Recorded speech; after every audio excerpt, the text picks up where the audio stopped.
What's up, NFL fans? I'm Emery Hunt, the czar of the playbook, and don't forget to check out and purchase your copy of our latest football game plan book, Stiff Arming Football Myths. We have these available in both PDF and paperback form. Gotta get away, gotta get away, gotta get away. Can't get no rest. Work all day. When will I learn?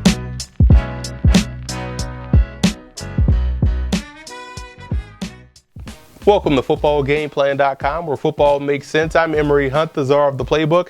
Bring you our 2015 NFL Draft Special. We're going inside the war room with the Indianapolis Colts. We're going to take a look at their team needs to see what players could be possible selections to help fill those needs. But first, let's start off by taking a look at the upcoming picks the Colts have in this year's draft.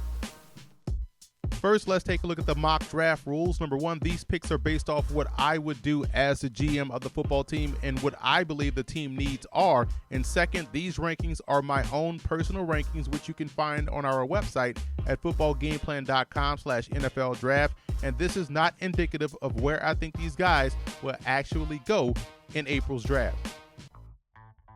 First, let's take a look at some of the team needs for the Indianapolis Colts. Number one, they do need help in the secondary, both at cornerback and also at both safety spots. I also look at the offensive line and defensive line, adding depth on both sides of the line of scrimmage, and running back behind Frank Gore, in my opinion, is also a need.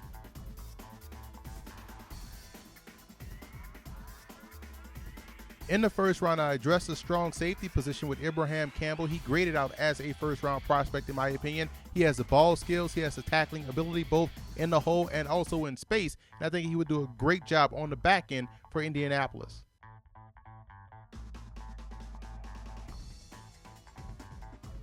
Staying in the secondary in the second round with Ifo Ekpre-Olumu out of Oregon, 5'9", 192, a guy with tremendous instincts, quicks, and ball skills.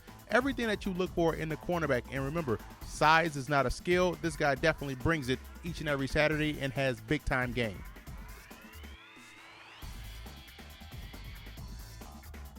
Three straight secondary selections with Adrian Amos out of Penn State, a guy that also played cornerback during his career as a Nittany Lion, which also tells you, as a defensive coach, you can put him anywhere in that secondary and he'll excel.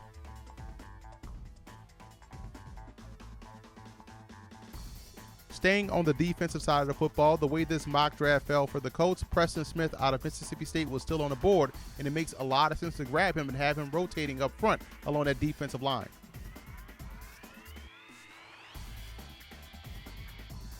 I like Zach Zenner out of South Dakota State at 5'11", 220, who had an excellent week of practice in Tampa this year at the East-West Shrine game and plays a lot like Donald Brown, who had some success during his time as a Colt.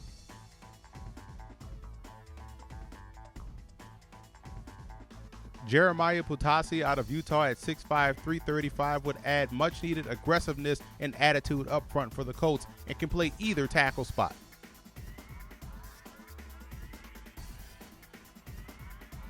Although the Colts added some weapons at receiver in the offseason, it doesn't hurt to add one more talented playmaker in Tyler Lockett out of Kansas State at 5'10", 181 that can also help out as a returner.